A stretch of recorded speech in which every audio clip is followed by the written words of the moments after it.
啊是在地新闻继续要来讲，驾驶人或者是乘客开车门要落车，拢无咧关前顾后，所以不时都咧造成车祸。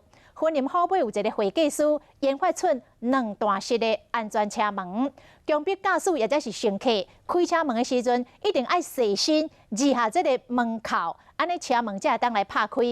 安尼一来大家一定要先挖心，看后壁是毋是有车咧来才来开车门。这个发明已经得到台湾甲美国的专利。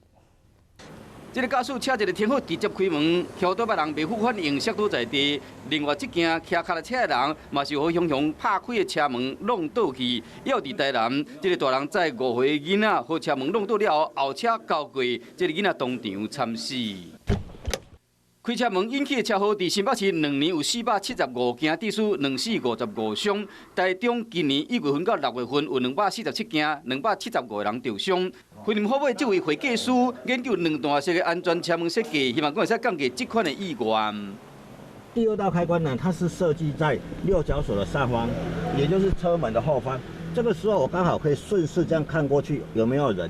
车门加一个钩啊，我都一摆就刹开。坐车的人也是驾驶，必须都要细心去扭开开关，才有完全拍开。